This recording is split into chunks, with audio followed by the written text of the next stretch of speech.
Ningsih. Dari apa yang dibahas kemarin, masih adakah masalah yang perlu didiskusikan? Nah, ini Bu Risita udah masuk. Kemarin ada 3 tema kalau nggak salah ya? Atau berapa? Ada empat apa ya? Oh Tiap, ya, tiap pertemuan itu dua sepertinya Prof kemarin itu. hmm, begitu. Berarti sudah 4. Iya, Iya, iya kognitif betul-betul. tempat ya. Sampai Iya, sosiokultural. iya betul ada 4 ya. Dari 4 teori ini masih ada masalah? Mulai dari teori behavioristik, teori kognitif. Ini penyajinya Pak Christian dan Bu Romauli. Kemudian ada, Pak Diki 2.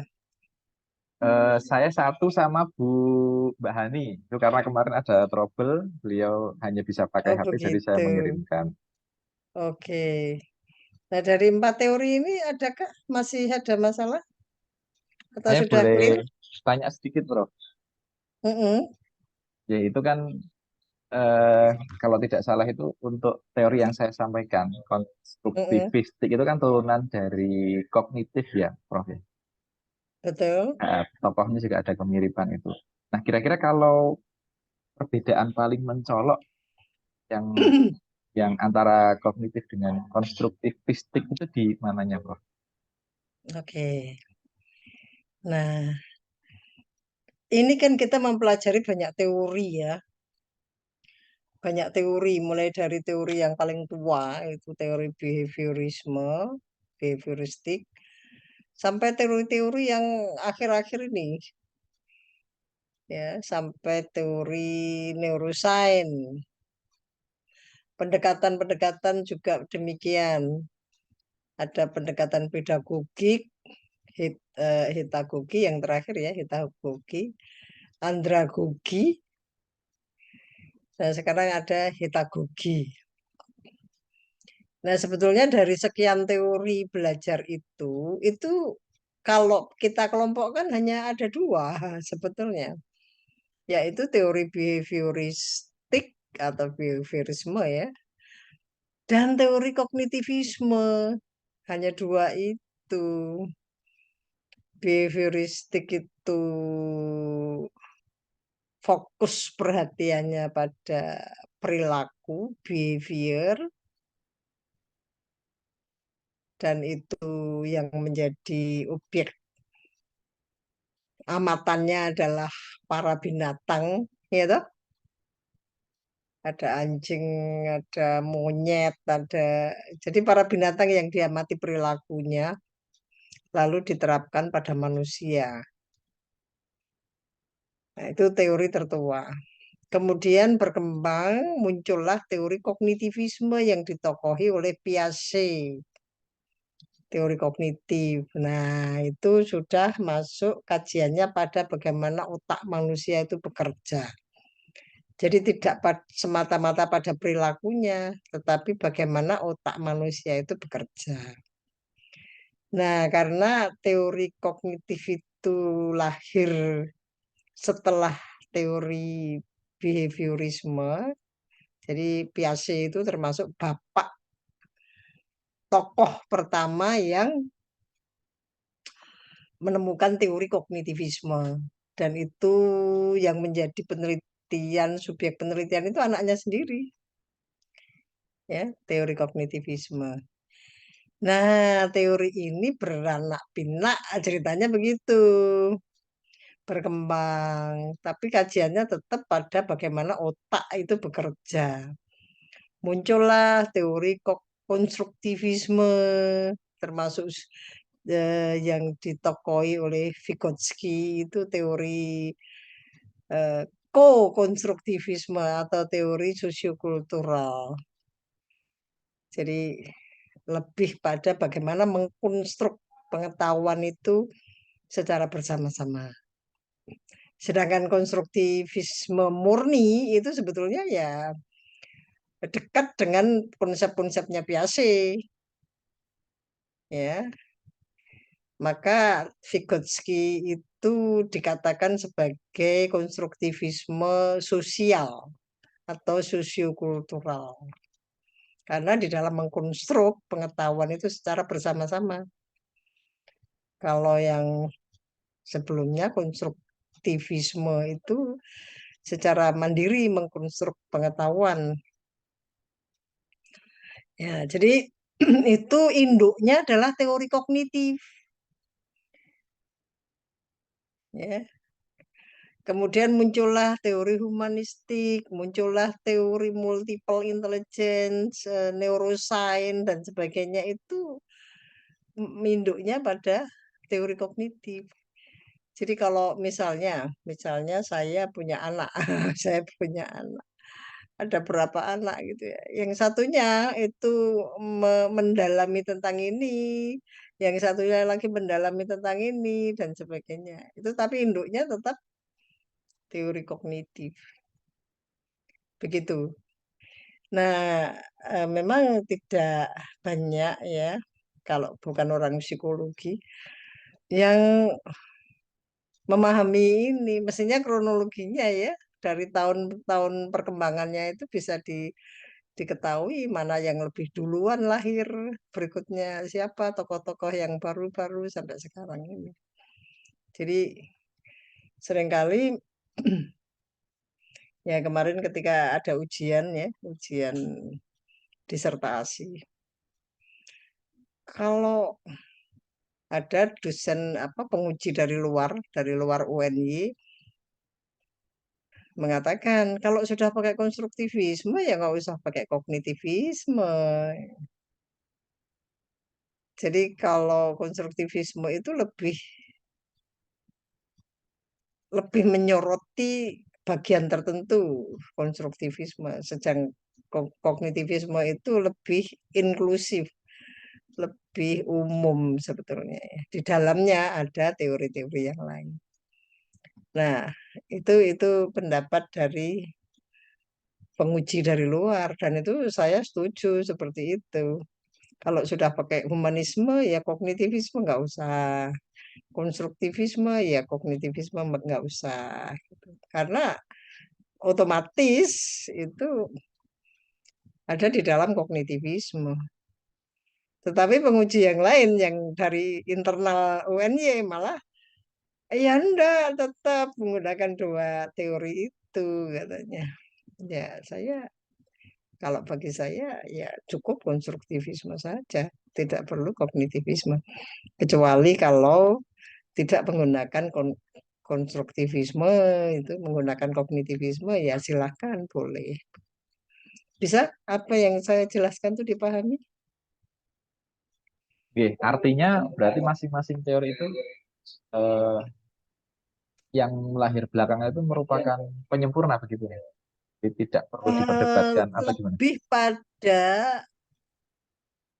kalau kita ya ada jurusan ya, teknik misal teknik ada teknik sipil, teknik elektro, teknik si arsitek, teknik tapi di dalam teknik Fakultas Ilmu Pendidikan itu ada TP, ada MP, ada tapi di dalam Fakultas Ilmu Pendidikan sebetulnya itu yang semuanya ada di dalam Fakultas Ilmu Pendidikan. Kalau dianalogikan seperti itu.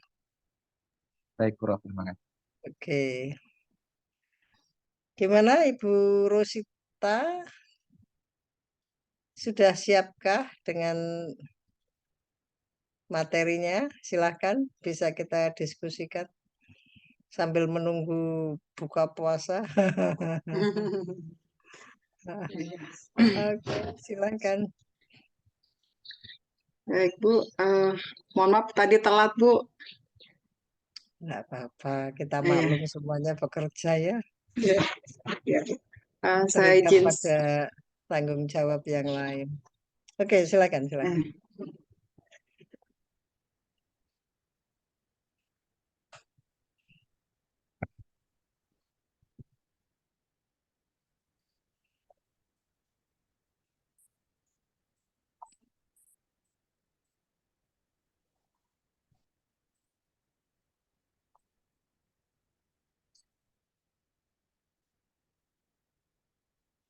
Baik, Assalamualaikum warahmatullahi wabarakatuh. Waalaikumsalam. Selamat sore. Di sini saya akan mempresentasikan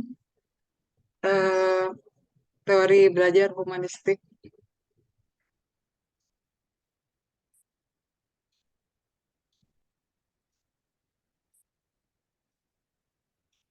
Teori belajar humanistik itu merupakan proses memanusiakan Maaf, manusia. Doros. Untuk slide-nya sepertinya belum tayang PowerPoint-nya. Oh iya.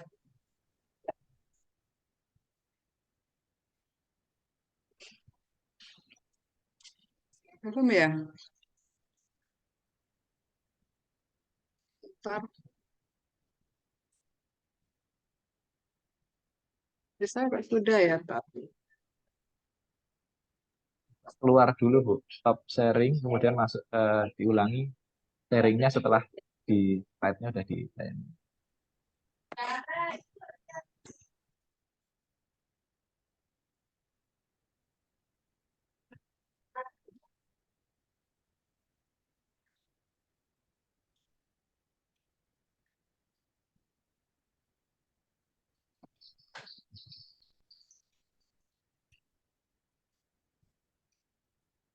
Ya, ini bagaimana sudah terlihat? Apakah sudah terlihat di layar teman-teman?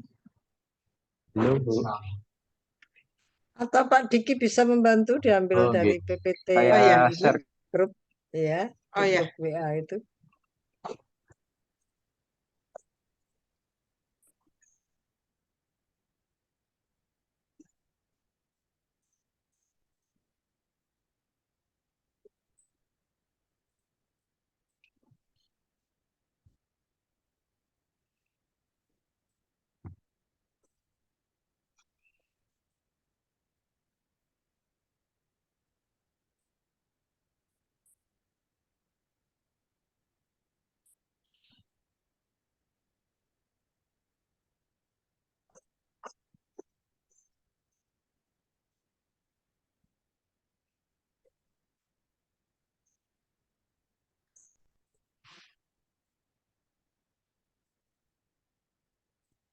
Sudah tampil, Bapak Ibu? Ya, sudah nampak. ya baik.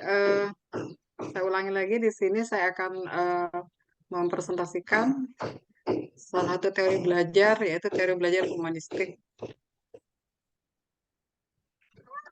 Next. Pengertian dari teori belajar humanistik adalah teori belajar yang di mana prosesnya itu memanusiakan manusia. Di sini individu itu menggali kemampuannya sendiri untuk diterapkan dalam lingkungannya.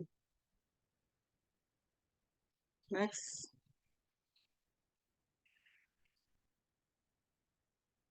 Ada beberapa teori belajar humanistik menurut ahli. Yang pertama adalah teori Abraham Maslow. Menurut beliau, belajar merupakan serangkaian proses yang harus dilalui untuk mengaktualisasikan dirinya. Pada kegiatan belajar diharapkan seorang individu bisa memahami dirinya dengan baik. Seorang individu itu dapat mengembangkan potensinya memerlukan 5 hierarki kebutuhan yang harus dipenuhi. Kebutuhan tingkat rendah harus dipenuhi secara memadai sebelum kebutuhan tingkat tinggi. 5 hierarki tersebut adalah yang pertama, yang paling dasar itu adalah fisiologi. Fisiologi itu terdiri atas makan, minum, tidur, pakaian, dan lain-lain. Ini merupakan kebutuhan dasar yang harus dimiliki oleh seseorang atau oleh seorang pelajar. Kemudian satu tingkat di atasnya lagi adalah rasa aman. Rasa aman itu terdiri atas keamanan, keteraturan, stabilitas, dan lain-lain. Kemudian selanjutnya setingkat lebih tinggi lagi yaitu sosial. Sosial itu terdiri dari afeksi, relasi, keluarga. Kemudian yang di atasnya lagi adalah penghargaan. Jadi seorang pelajar itu dia akan mencapai penghargaan, kemudian ada status, tanggung jawab, reputasi, dan lain-lain. Dan level tertingginya adalah aktualisasi diri. Jika kebutuhan dasar yang terpenuhi, maka dia nanti akan mampu untuk mengembangkan diri, kemudian memenuhi ideologi dan lain-lain. Next. Teori belajar yang ini menurut ahli yang berikutnya tentang teori belajar humanistik adalah menurut Charles Rogers. Dia mengatakan bahwa pengalaman seseorang atau individu merupakan fenomena logika yang dialami oleh individu itu sendiri. Rogers juga mengungkapkan pendapat bahwa setiap manusia memiliki kecenderungan untuk mencapai kesempurnaan hidup, memenuhi konsep hidup yang unik dan tingkah lakunya selaras dengan konsep kehidupan yang dimilikinya. Pembelajaran menurut Rogers terjadi melalui fenomena hidup atau pengalaman yang dialami oleh setiap orang. Sam Rogers juga mengemukakan kebutuhan individu ada 4, yaitu pemeliharaan, peningkatan diri, penghargaan positif, dan penghargaan diri yang positif. Next. Selanjutnya, menurut Arthur Combs. Menurut beliau, belajar terjadi bila mempunyai arti bagi individu. Di sini guru tidak bisa memaksakan materi yang tidak disukai oleh atau tidak relevan dengan kehidupan mereka. Selanjutnya, dasar pendekatan humanismenya adalah ada 5 ya. Yang pertama itu free will. Itu setiap manusia memiliki kemampuan untuk memilih atau menentukan tindakan. Manusia bukan mesin yang sekedar diprogram oleh lingkungan atau dikendalikan oleh dorongan-dorongan yang tidak disadari. Kemudian self-image dikenal juga sebagai konsep diri, pandangan kita terhadap kualitas personal diri kita sendiri. Kemudian self-evaluation disebut juga harga diri, penilaian kita terhadap diri sendiri sesuai image kita tentang diri kita. Kemudian self-actualization, pemenuhan atau perwujudan potensi seseorang, sifatnya produktif, goal-oriented, dan mengembangkan potensi. Dan pendekatan yang terakhir adalah frame of reference.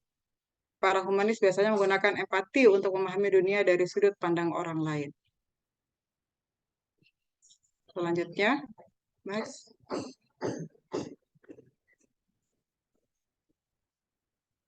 Next.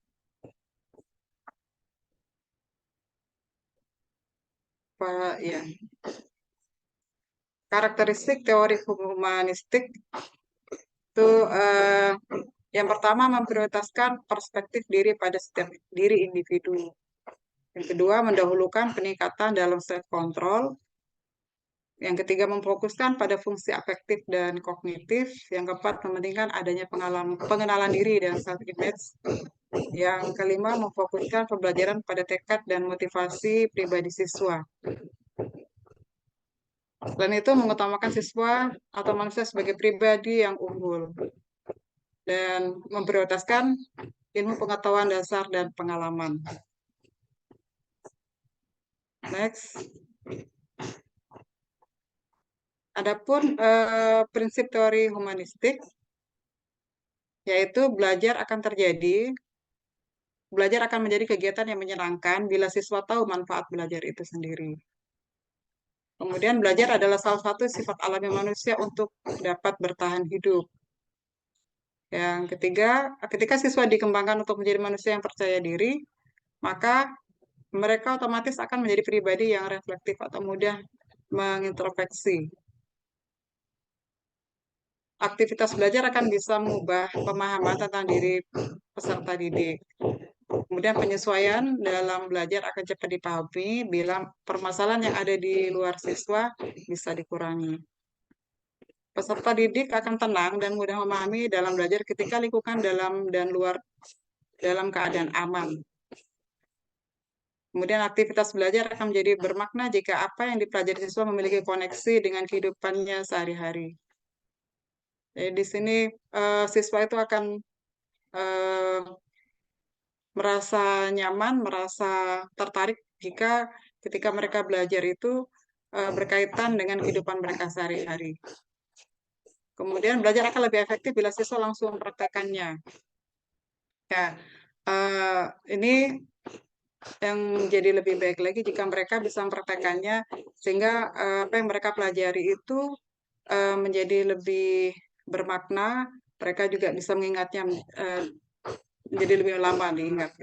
Hasil yang maksimal akan diraih bila siswa terlibat langsung dalam pembelajaran. Next.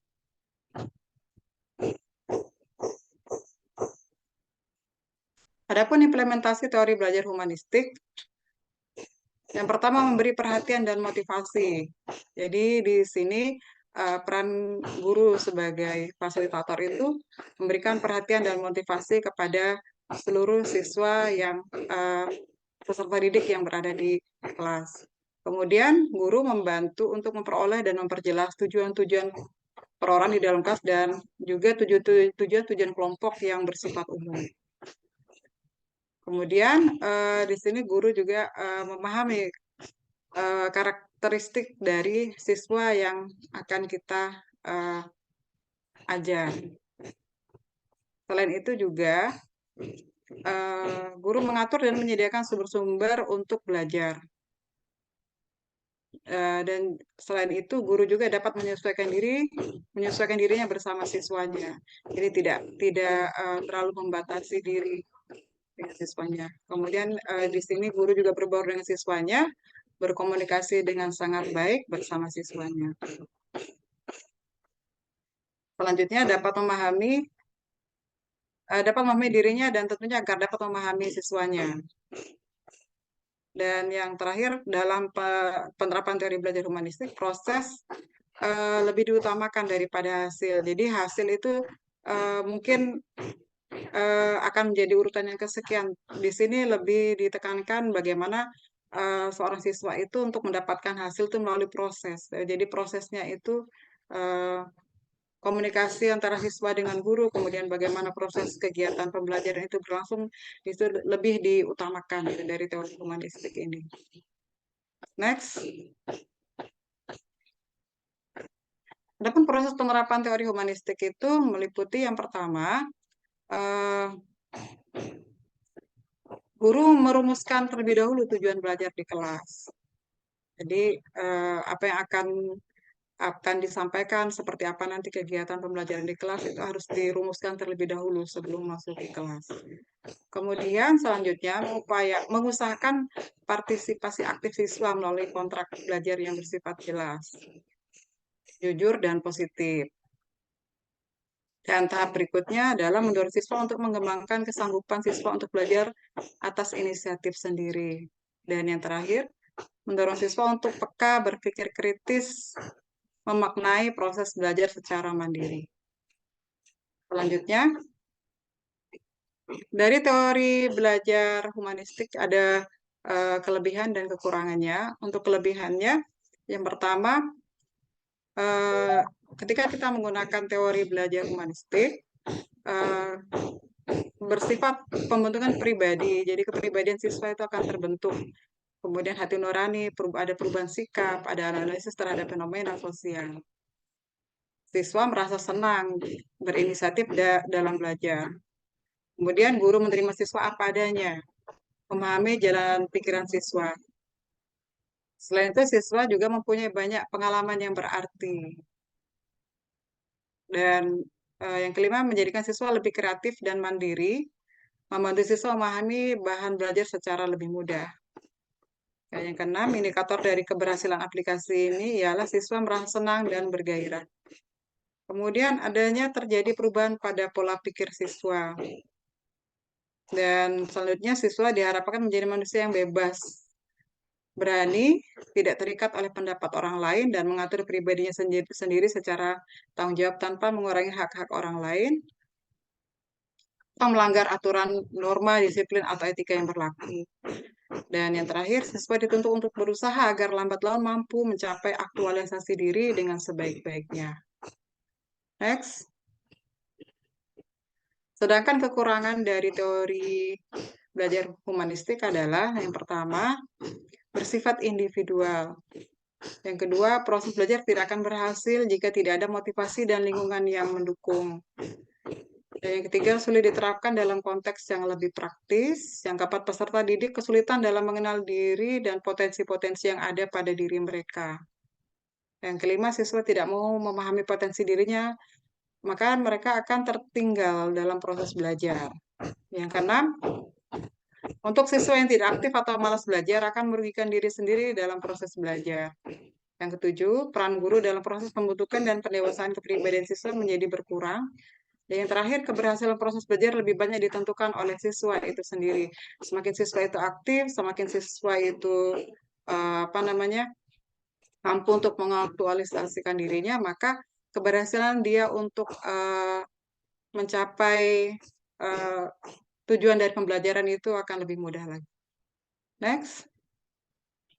Ya, dari teori humanistik tadi setelah saya paparkan, dapat kita simpulkan bahwa teori belajar humanistik merupakan suatu teori belajar yang memanusiakan manusia. Sebagian besar tindakan manusia mewakili upaya untuk memenuhi kebutuhan yang bersifat hierarki atau tingkatan.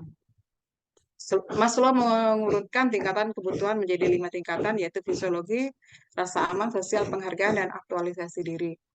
Dalam pembelajaran, tugas utama guru yang bertindak sebagai fasilitator dan membangun suasana kelas yang efektif. Mungkin ya, ini dari saya, kurang lebihnya saya mohon maaf. Akhirnya, Assalamualaikum warahmatullahi wabarakatuh.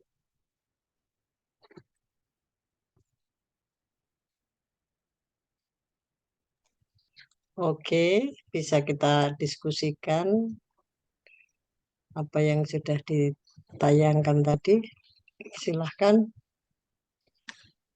Apakah perlu pendalaman lagi?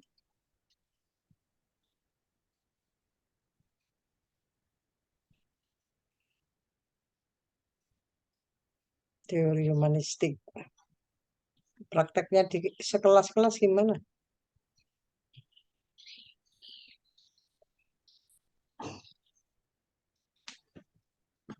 Bisa nggak dipraktekkan di kelas, Bu Rosita? Oh, iya Bu. Insya Allah bisa Bu.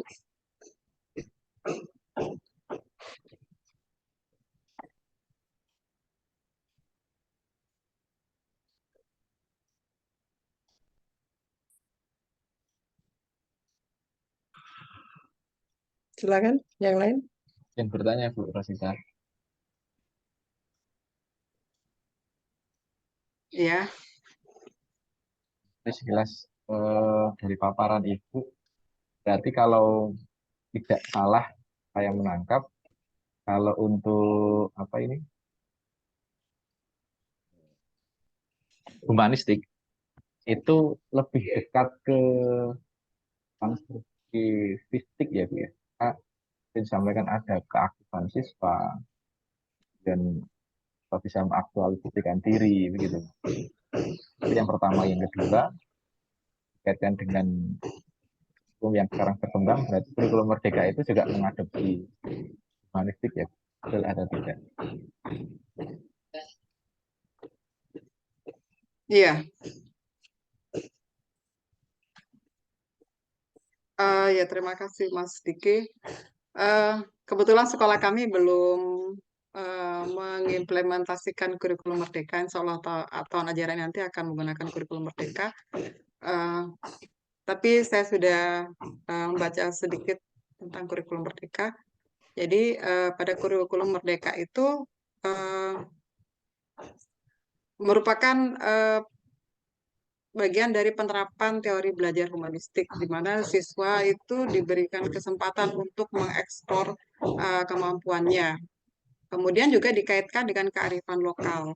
Dengan adanya kearifan lokal itu membuat siswa itu lebih menyukai kegiatan pembelajaran tersebut karena berkaitan langsung dengan lingkungannya dan dengan lingkungannya, kemudian juga dia memahami seperti apa karakteristik lingkungannya gitu. Itu Mas Diki. Ya Bu. Kalau yang tadi benar ya berarti ya lebih dekat ke konstruktivistik ya apa untuk humanistik itu. Iya. Baik, terima kasih.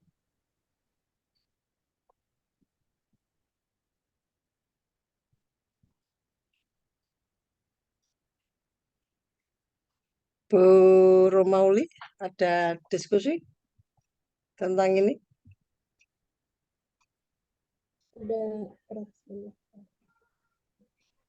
Pak Christian? Masih belum. Ya, teori ini menjadi dasar dari kurikulum Merdeka. Kalau Ibu misalnya menambahkan pandangan Ki Hajar Dewantara akan lebih lengkap. Ya, Anda mengemukakan ada 3 tokoh ya tadi ya. Siapa 3 tokoh itu? Maslow tadi, Abraham Maslow, kemudian Maslow, dia Rogers, iya, dan Combs. iya.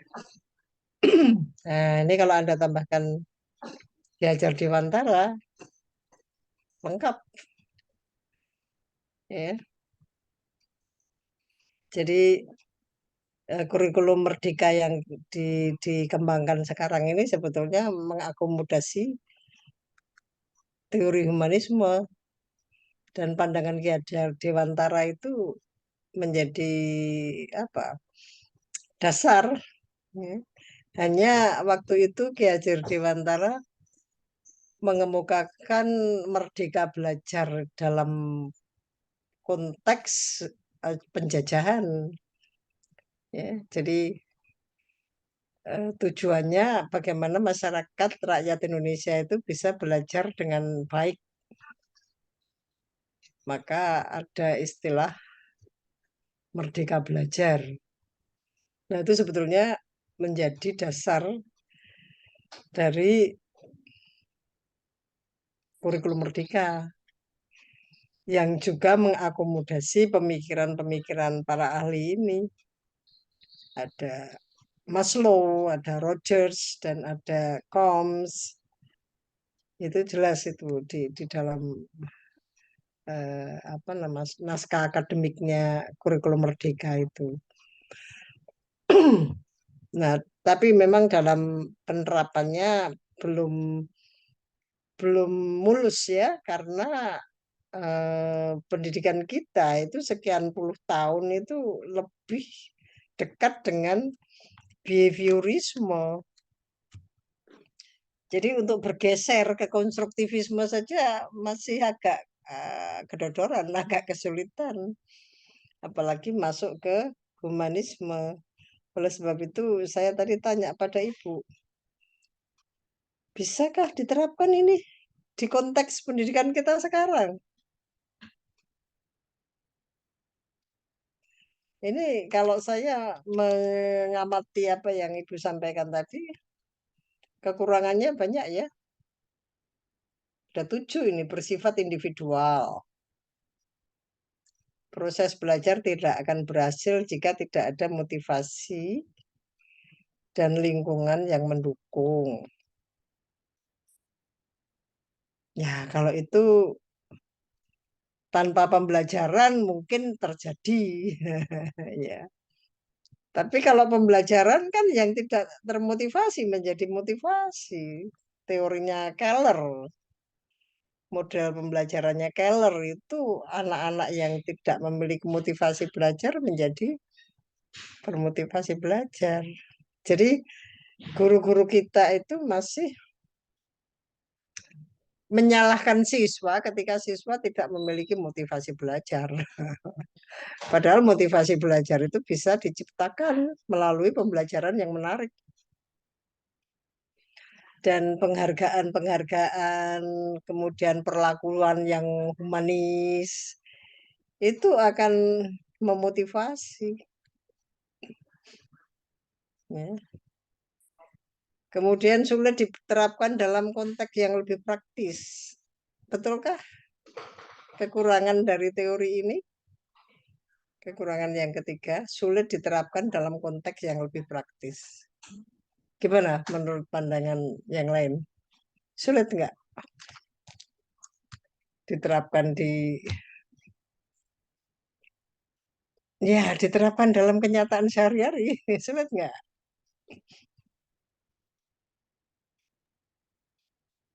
Kalau dalam kenyataannya berarti malah sudah berjalan profil Guru Merdeka itu. Dan Nggak banyak yang berjalan. memberikan testimoni positif dari pelaksanaannya itu.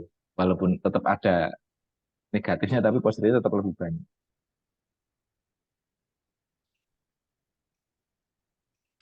Jadi apa teori ini sebetulnya bisa diterapkan di dalam konteks apapun. Pendidikan dalam keluarga, pendidikan di sekolah, di masyarakat, ini sangat bisa. Nah, kenapa tidak bisa? Sulit. Ya karena kita sudah diwarnai oleh teori behaviorisme yang sekian puluh tahun. Itu problemnya kan di sana.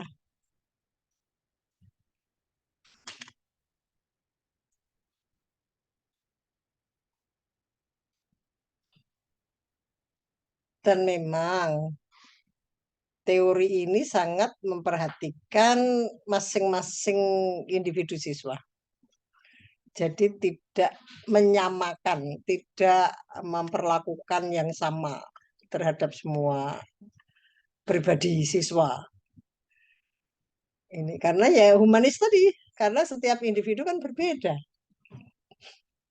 Berbeda kemampuan berpikirnya, berbeda motivasinya belajar, berbeda latar belakangnya, dan berbeda pengalaman dan sebagainya. Setiap individu itu unik, diakui oleh teori ini. Ya, sehingga sifatnya individual. Kita mengenal ada konsep individual instruction, pembelajaran, pengajaran individual. Ya, jadi kalau kita membuat modul, kita membuat media, ya, kemudian anak belajar sendiri melalui produk-produk kita, itu lebih cocok dengan konsep individual instruction.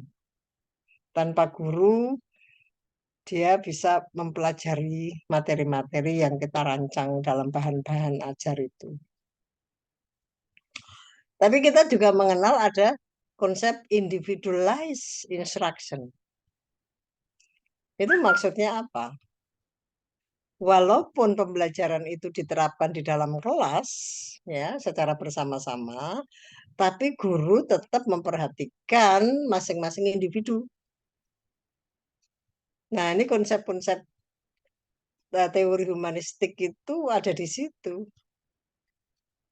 Ya, itu istilahnya individualized instruction. Walaupun secara klasikal, tetapi tetap memperhatikan karakteristik masing-masing siswa. Jadi tidak ada istilahnya KKM, KKM yang sama untuk satu kelas. Karena memang masing-masing memiliki kecerdasan yang berbeda-beda, kemampuan yang berbeda-beda, minat yang berbeda-beda. Nah, kalau kita konsisten dengan teori ini, maka banyak praktek-praktek pembelajaran pendidikan yang ada sekarang ini nggak cocok, ya. Ya, di antaranya itu KKM, bentuk evaluasi yang sama, strategi pembelajaran yang sama untuk satu kelas. Nah, hal-hal seperti ini harus mulai dibenahi lagi ya. Praktek-praktek yang menyamakan, menyeragamkan itu nggak cocok dengan teori humanisme. Ini memang dibutuhkan kreativitas guru di dalam kelas ya.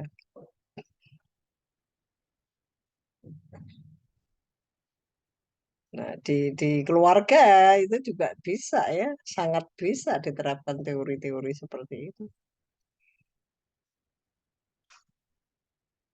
Ya memang budaya itu sangat berpengaruh. Ini baru saja selesai kuliah dengan S3, pendidikan karakter berbasis budaya. Berbasis budaya. Masing-masing budaya berbeda-beda. Tadi ada yang presentasi budaya Kalimantan Tengah. Kalimantan Tengah.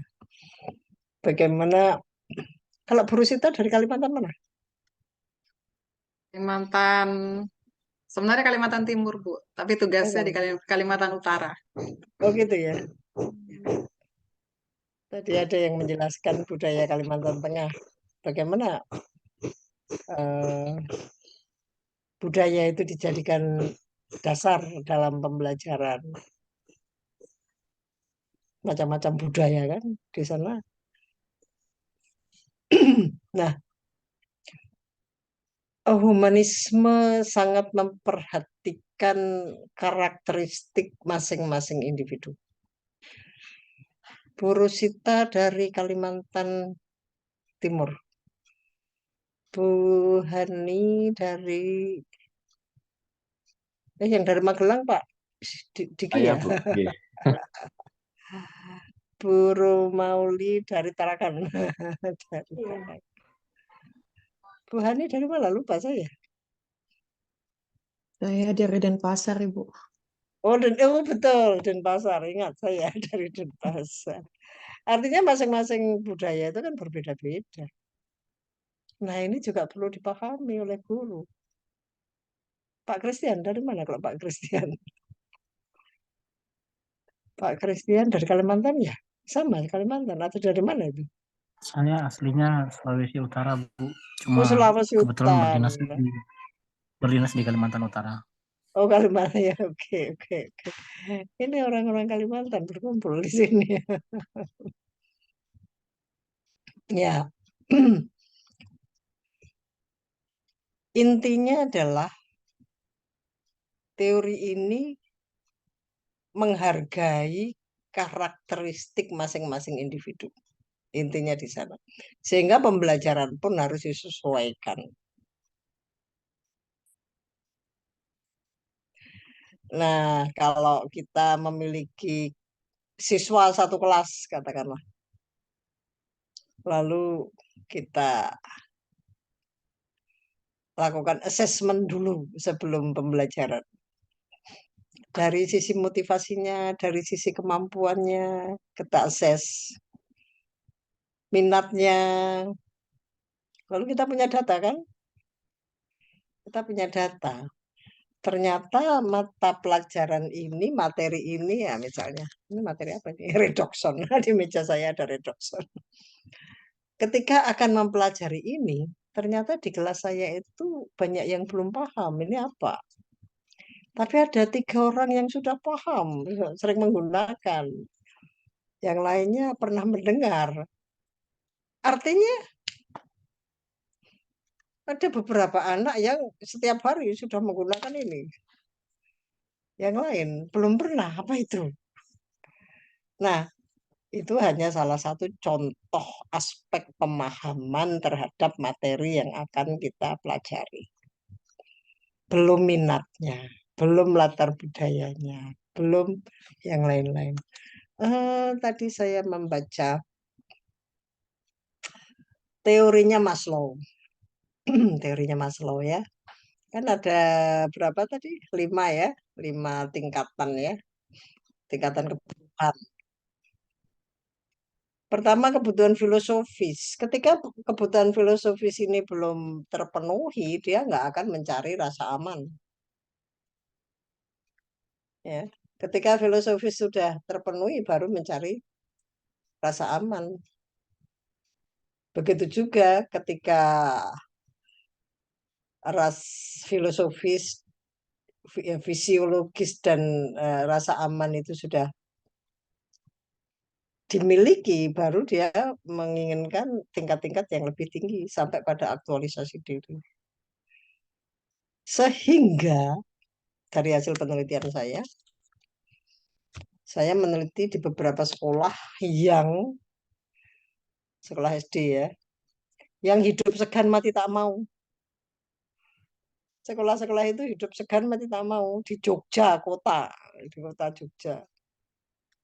Ada beberapa sekolah itu. Mereka anak-anak datang dari keluarga kurang mampu, pemulung, pengamen, bahkan ada yang buat rumah di rongsokan, ya, pembuangan sampah itu. Ada yang tinggal di situ. Mereka makannya sehari 2 kali itu udah bagus ya. Sehingga dia nggak butuh matematika, nggak butuh IPS, nggak butuh materi-materi pelajaran itu. Dia sepulang sekolah harus bantu orang tua, harus cari rongsok, harus apa dan sebagainya untuk kebutuhan paling dasar fisiologis. Beda dengan teman-temannya dari keluarga yang mampu menengah ke atas, dia sudah membutuhkan kebutuhan-kebutuhan di atasnya karena sudah terpenuhi kebutuhan dasarnya. Nah, kalau kebutuhan mereka berbeda-beda, perlakuan kita sama, adilkah?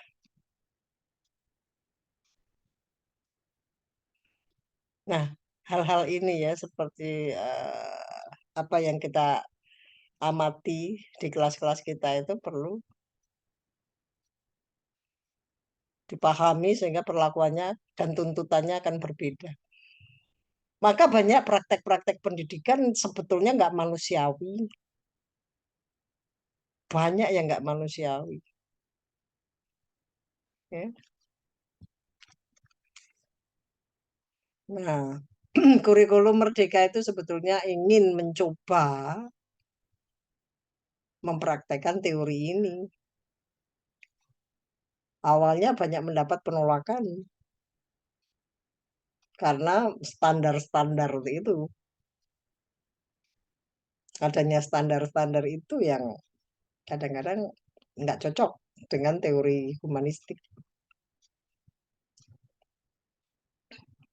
Karena antara daerah pun kan berbeda-beda.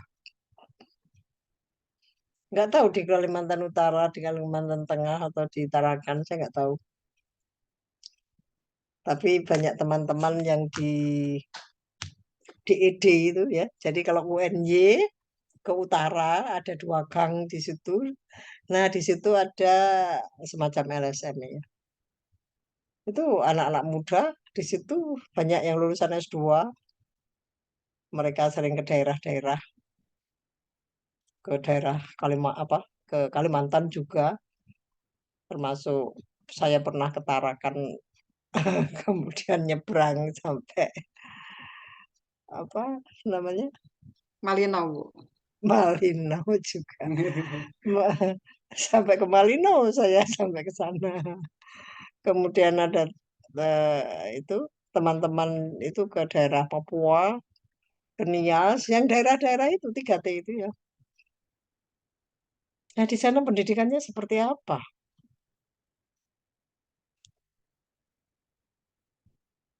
Sangat sulit ketika diterapkan standar-standar yang ditetapkan oleh pemerintah itu. Konteksnya sangat berbeda dengan daerah-daerah lain. Ya. Jadi pendekatan humanistik itu di samping dipraktekkan di kelas-kelas juga dipraktekkan di level-level yang lebih luas. Level sekolah, level daerah, karena setiap daerah berbeda-beda kondisinya. Sekolah juga demikian. Di Jogja kota saja, di kota Jogja saja antar sekolah perbedaannya cukup nampak ya antara sekolah-sekolah yang mampu dan sekolah-sekolah yang hidup segan mati tak mau itu tadi. Ada. Akhirnya tutup dan sebagainya. Baik sekolah negeri maupun swasta karena tidak mampu.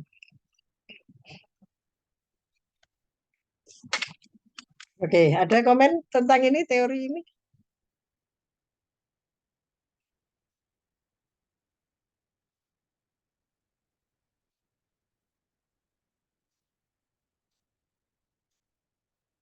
Peserta didik kesulitan dalam mengenal diri dan potensi-potensi yang ada pada dirinya. Ya, kalau kita kembali kepada teori konstruktivisme ya, yang mungkin kemarin sudah dibahas, itu ada prinsip, tidak ada kata salah untuk siswa. Itu teori konstruktivisme, prinsipnya itu tidak ada kata salah untuk siswa. Kemudian tolong jangan menggunakan kata dituntut. Ini baru saja koreksi saya untuk S3TP. Siswa dituntut, guru dituntut. Emang pengadilan kok ada tuntut menuntut? Baru saja saya koreksi. Kalau kita menggunakan pendekatan-pendekatan itu nggak ada kata dituntut. Ya, nah, behavioristik itu sangat syarat dengan kata dituntut. Ya. Tidak ada kata salah untuk siswa, hanya siswa belum sampai. Harusnya sampai di sini, tapi dia baru sampai di sini. Maka teori sosiokultural itu mengatakan perlu ada scaffolding, perancah untuk menjembatani antara apa kemarin penyaji Mas Diki ya, siapa penyajinya? Zona Proximal Development Mbak Hani, antara Mbak Hani. kemampuan antara kemampuan aktual dengan kemampuan potensial. Jadi dia hanya belum sampai, tapi tidak salah. Maka perlu difasilitasi, diberi scaffolding, perancah, supaya dia sampai pada potensi sesungguhnya sesuai dengan kondisinya. Ya, jadi kalau peserta didik kesulitan dalam mengenal diri dan potensi-potensi yang ada, ini dia tidak salah. Ya, karena guru tidak mengajak, tidak memfasilitasi. Coba kalau didampingi oleh guru, pasti dia kenal pada dirinya sendiri. Dia kenal pada potensi-potensinya diri. Guru kan fasilitator toh. Nah, kalau tanpa guru ya mungkin ini bisa terjadi. Siswa tidak mengenali diri, potensi-potensinya sendiri. Kalau tanpa guru, iya terjadi. Tapi fungsi guru apa? Kan fasilitator. Agar siswa mampu mengenali potensinya, sehingga zona proximal development, ya, ZPD-nya itu antara kemampuan aktual dengan kemampuan potensial itu dekat, jangan terlalu jauh. Nah, teori sosiokultural kan begitu. Konstruktivisme sosial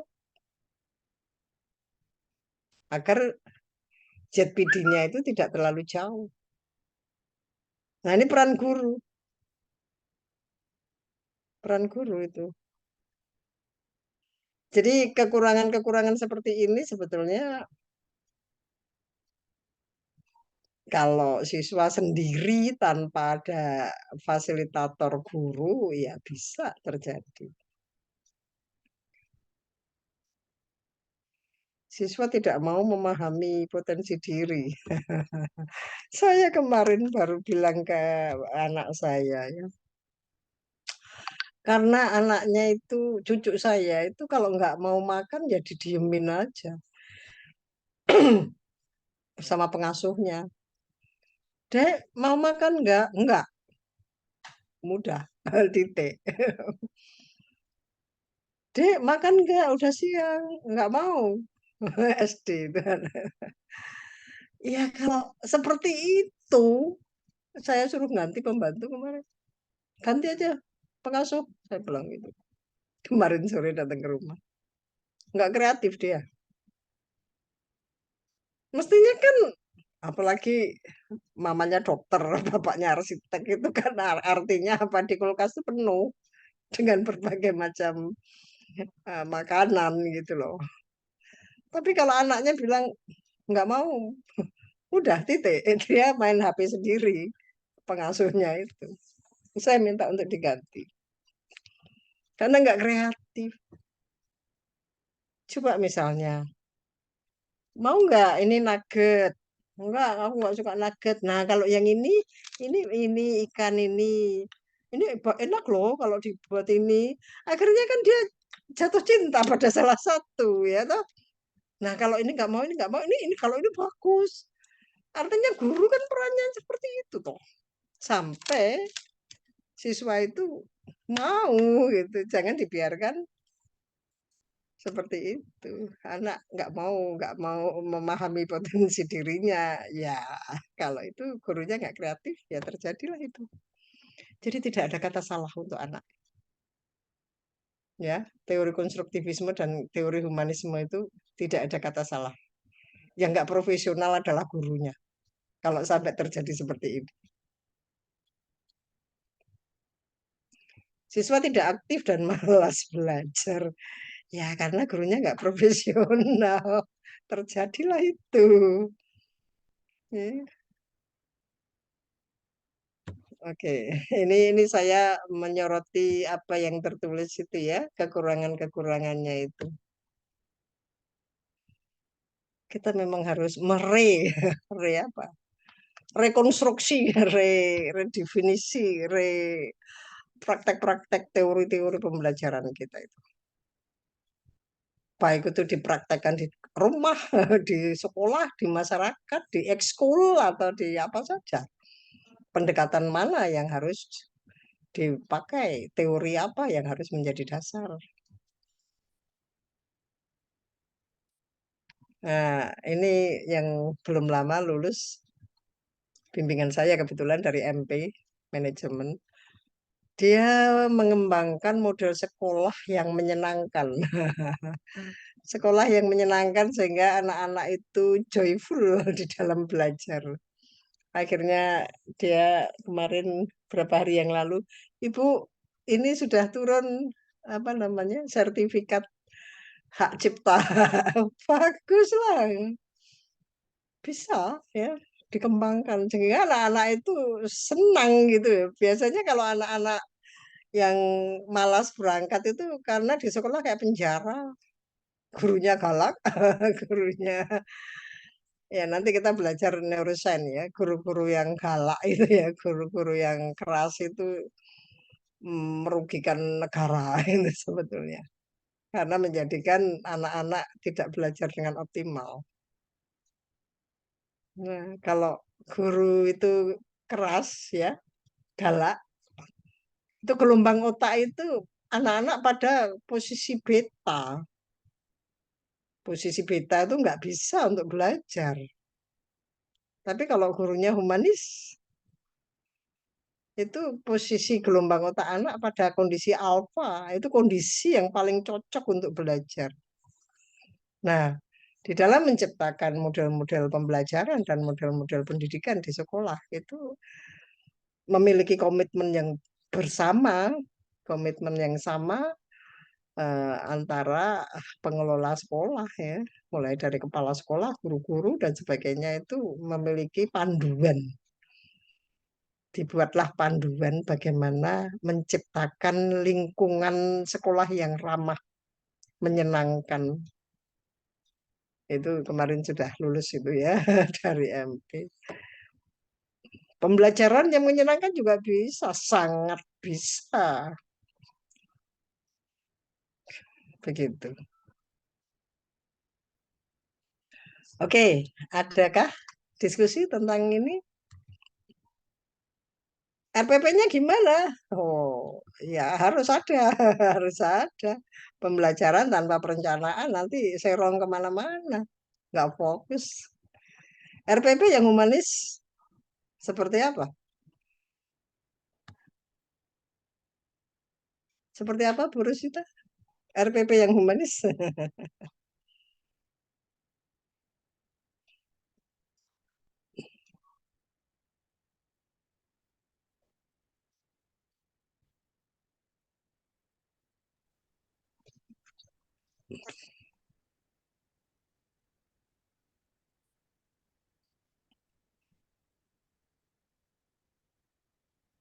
Siapa yang bisa membantu? RPP yang humanis seperti apa?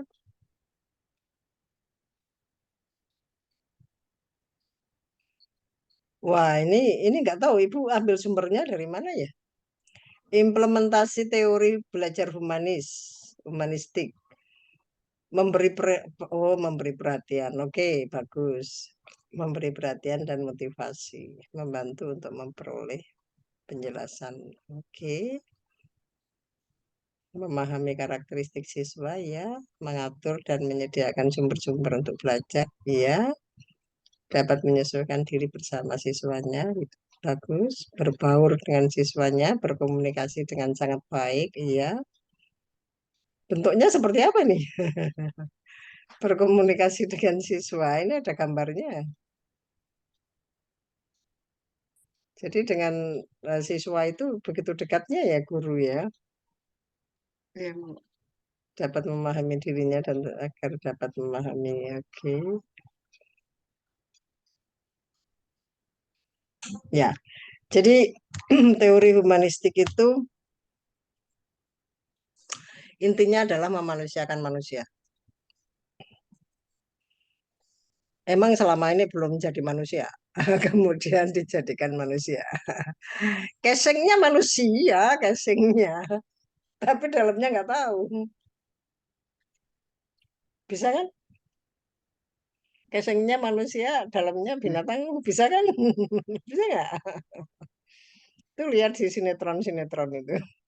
Cantik-cantik, ganteng-ganteng, tapi banyak intrik, banyak apa menjegal orang lain berbuat seperti itu. Itu casingnya bagus, tapi dalamnya. Nah, memanusiakan manusia itu adalah mengembalikan hakikat manusia. Manusia itu apa sih? Manusia itu makhluk yang seperti apa? Nah, kalau manusia Indonesia pasti yang Pancasilais ya. Betul nggak? Manusia Indonesia kan yang Pancasilais. Karena filsafat negara kita kan Pancasila. Sehingga harusnya kalau warga negara bangsa Indonesia ya yang Pancasilais. Nah, membawa manusia ke memiliki kemampuan apa sifat-sifat itu karakter Pancasila. Sudah ya di sekolah-sekolah ya Profil Pancasila itu. profil Pancasila. Harusnya kan ke sana mengembalikan manusia, memanusiakan Indonesia, memanusiakan manusia Indonesia. Itu ya profil Pancasila ya.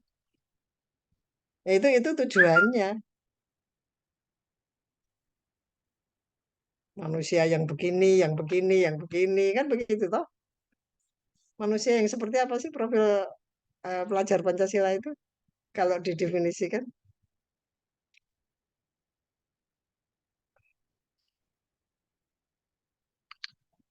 Pernah nggak membaca? Saya belum membaca, hanya mendengar. Seperti apa? Eh, itu sih Prof yang memenuhi beberapa unsur atau aspek itu yang berkebinekaan itu apa global, yang gotong royong, kreatif, ke enam atau enggak? Hmm, seperti itu ya. Yes, yang saya pahami. Ya. Nah, membawa anak-anak kepada profil itu tujuannya kan? Karena itu dikatakan sebagai manusia, manusia Indonesia. Mungkin manusia negara lain beda lagi ya. Nah, kalau menyusun RPP ya itu menjadi tujuan capaian pembelajaran atau kompetensi yang harus dikuasai. Nah, ketika menguasai kompetensi itu, sikap seperti itu, karakter seperti itu, lalu apa yang dipelajari? Bagaimana belajarnya? Caranya seperti apa? Butuhkan sarana apa? Lalu dalam mengevaluasi apakah karakter-karakter itu tercapai atau enggak? Kan RPP-nya harus ke sana toh. Kalau mengembalikan manusia sebagai manusia.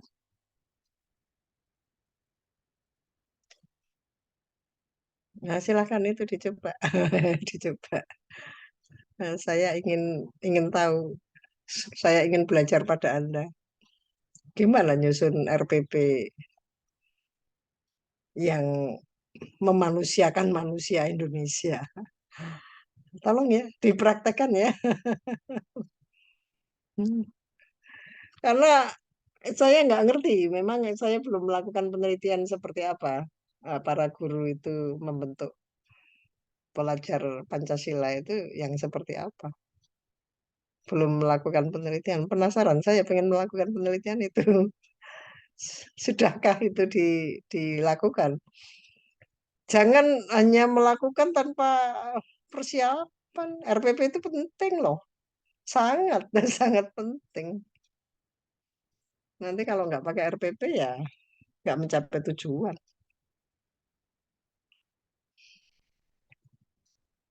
Nah, itu ya. Jadi membawa manusia kepada sebagai manusia yang diidealkan. Teori humanisme itu. Sampai mencapai aktualisasi diri. Ya, jadi kalau menurut teorinya Maslow itu sampai pada tingkat yang terakhir, aktualisasi diri sebagai manusia. Jangan hanya casingnya saja, tapi betul-betul dia memiliki karakter manusia. Itu yang ya kalau itu diterjemahkan ke dalam undang-undang Sisdiknas ya nggak tahu itu pelajar Pancasila itu ada korelasinya nggak dengan tujuan pendidikan nasional yang dituangkan di dalam UU Undang-Undang Sisdiknas itu. Pernah dicek nggak itu? Tujuan pendidikan yang dituangkan di dalam Undang-Undang Sisdiknas adalah agar peserta didik kan gitu ya panjang ya cakap, terampil, akhlak mulia dan sebagainya sebagainya. Nah itu kalau dikaitkan dengan tadi aspek-aspek yang harus dimiliki sebagai pelajar Pancasila itu cocok nggak itu? Tetap, Saya Prof. belum Betul. cocok ya. Cocok ya. Cocok ya, bagus lah kalau cocok artinya tidak ada penyimpangan ya. Saya belum melihat memang sampai segitu. Oke. Adakah diskusi lagi tentang ini?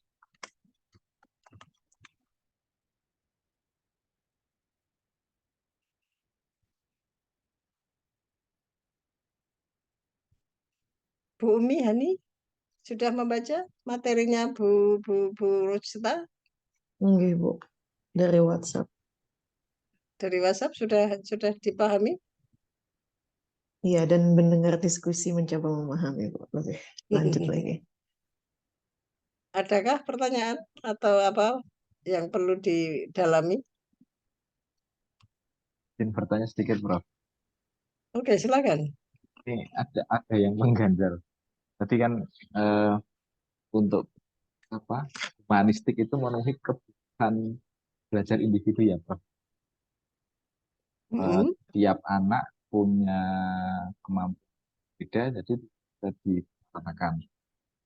Tapi kalau jadi walaupun sudah disebutkan sebagian, prakteknya kan memang tidak 100% sesuai dengan idealnya ya, Pak. Misalkan begini, ini kemarin ada murid saya itu yang minta surat keterangan daftar di perguruan tinggi, tapi diminta menyertakan ranking di kelas. Berarti kan itu sama saja, padahal di kurikulum kan sudah tidak ada rankingnya gitu, Bro. Di rapot juga sudah tidak ranking, tapi di kampus itu masih minta ranking di kelas tiap semester. Berarti kan ini termasuk eh, miss, ada miss begitu ya, Prof ya, antara tujuan yang pembelajaran di sekolah dengan proses pengukuran kemampuan anak ketika seleksi masuk kampus begitu.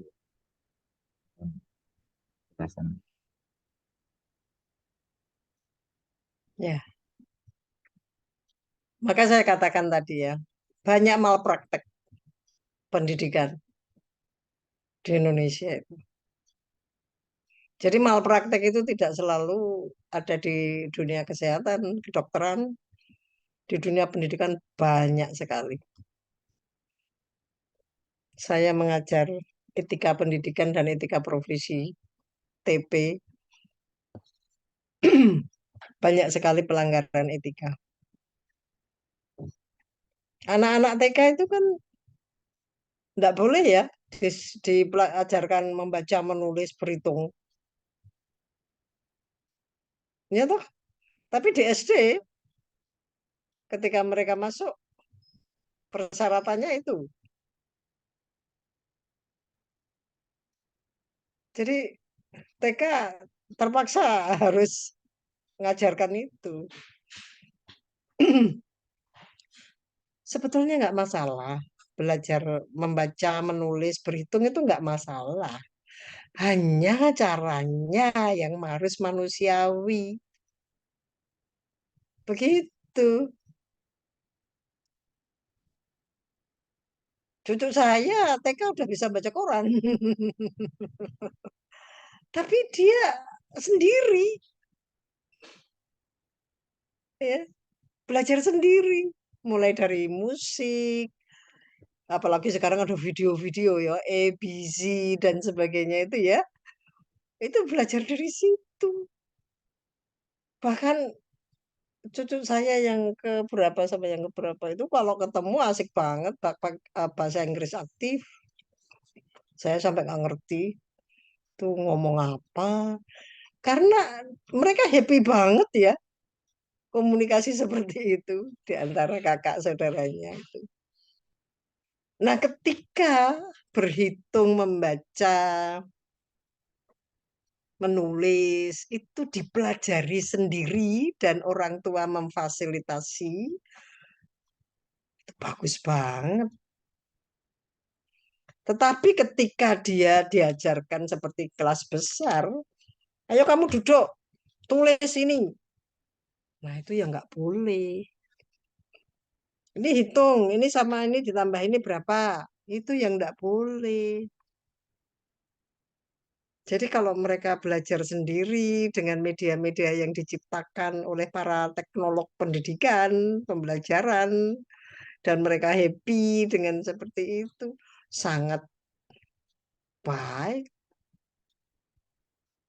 Sama halnya ketika perguruan tinggi meminta ranking, wong itu malpraktek kok diminta. Pasti yang meminta itu nggak tahu ilmu pendidikan. Dia melaksanakan pembelajaran pendidikan, lembaga pendidikan, tetapi lihat di dalamnya adakah orang yang alumni pendidikan? Adakah pengelolanya yang memiliki basic ilmu pendidikan? Itu sifatnya hanya fotokopi.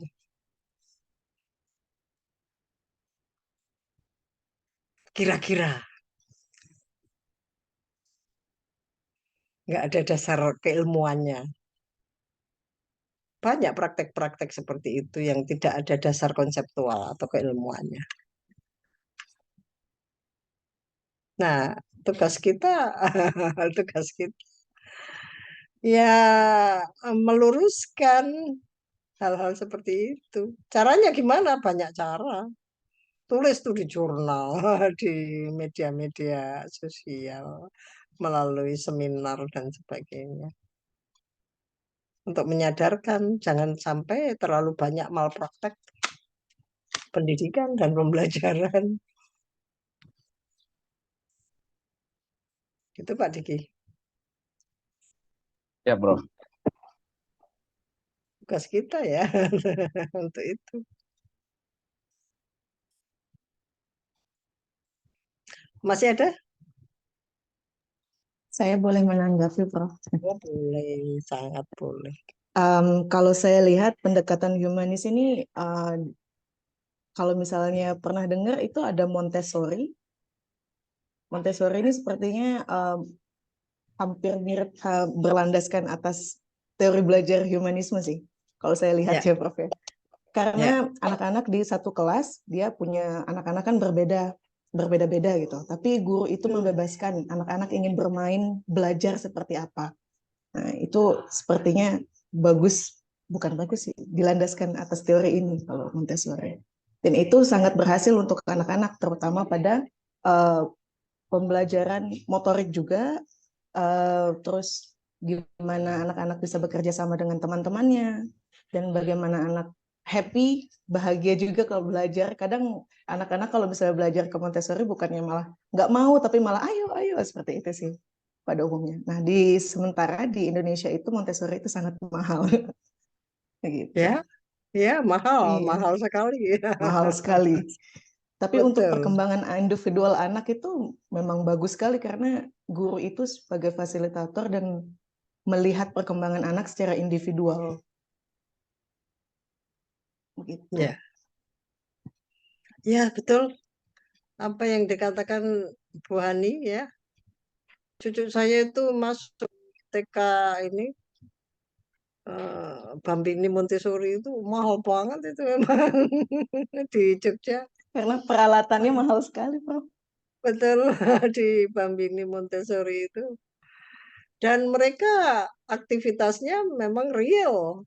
Saya sering nunggu juga di sekolah itu. Membuat roti, membuat itu betul-betul bahannya real gitu, bukan tiruan dari plastik atau enggak. Mereka kan sejak dini sudah diberi pemahaman tentang entrepreneur sejak usia dini dan fasilitas yang disediakan sesuai dengan minat anak. Anaknya banyak, minatnya macam-macam. Sehingga fasilitas yang disediakan juga sesuai dengan berbagai macam minat itu. Betul, memang itu sangat memanusiakan peserta didik ya. Tetapi resikonya memang butuh dukungan, daya dukung yang cukup ya. Baik itu dari kemampuan guru ataupun sarana-sarana yang lain, dana dan sebagainya. Dan saya membandingkan antara hmm, sekolah yang di Jogja, Bambini Montessori yang di Jogja dengan cucu saya yang di Jakarta, itu memang ada sedikit perbedaannya. Di sana itu anak-anak,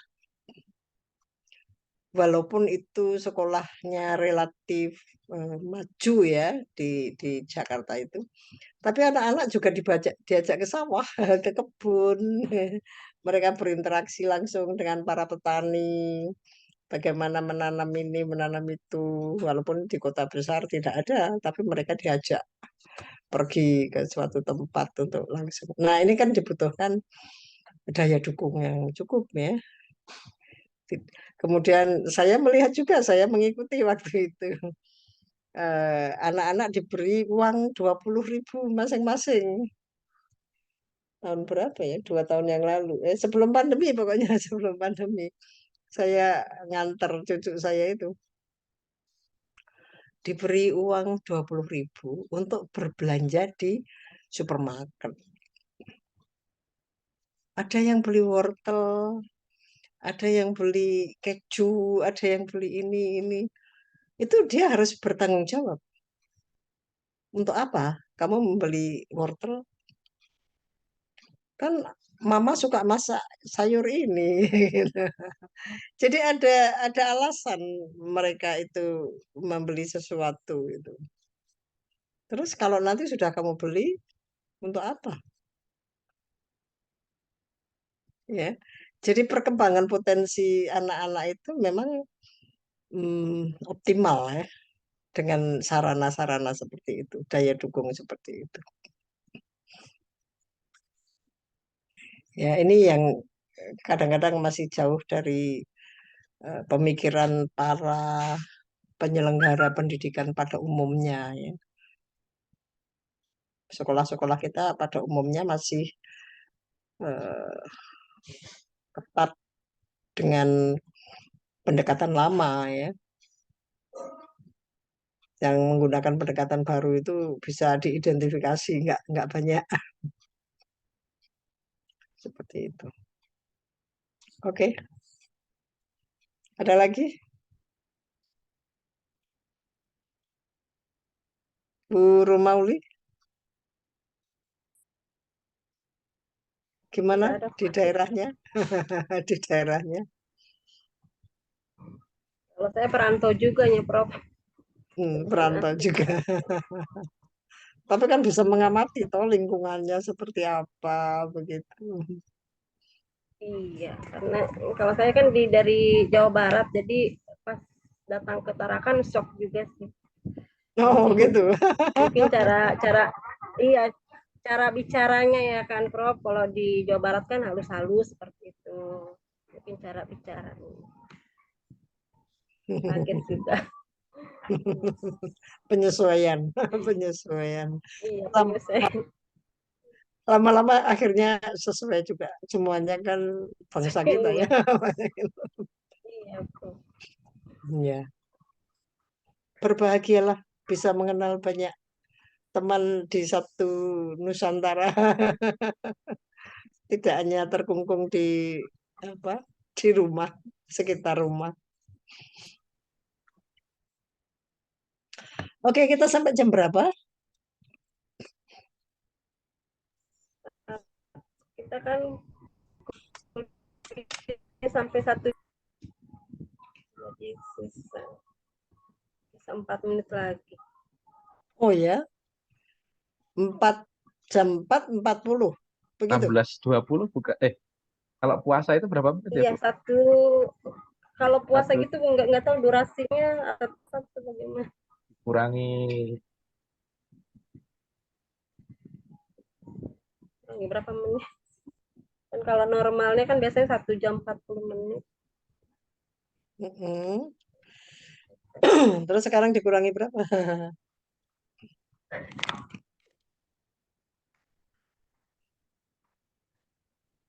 Berapa? Saya dikirimi tadi jadwal selama puasa, tapi saya belum hafal memang baru hari ini. Ini saya kirim ke grup. Mestinya berapa menit?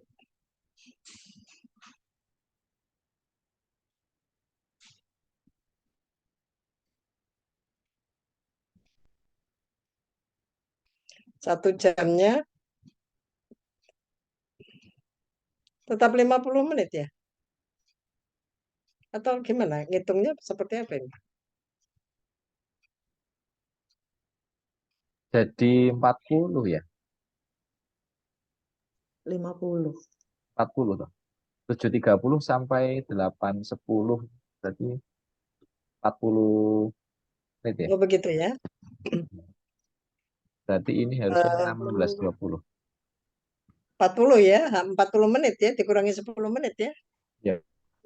Oke, dikurangi. Jadi 40 menit satu SKS-nya.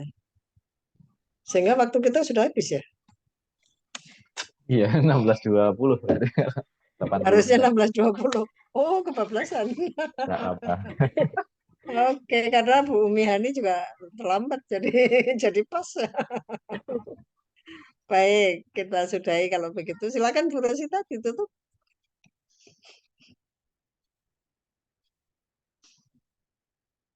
Masih belum kedengaran.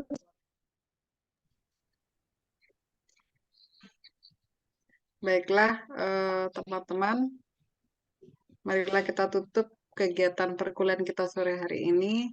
Eh, Semoga kita semuanya selalu dalam keadaan sehat walafiat.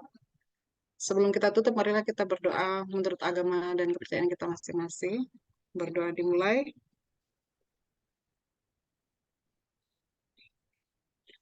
Berdoa selesai. Saya akhiri. Assalamualaikum warahmatullahi wabarakatuh. Waalaikumsalam. Untuk minggu depan Selamat siapa? sore. Selamat sore. Masih ada yang tampil minggu depan? Pastinya Siapa masih ya, ya. Bu Romoli? Sisa 4 Topik. teori muter lagi. Ya mungkin saya bisa 4 teori lagi kan yang mau kita bahas. Oke.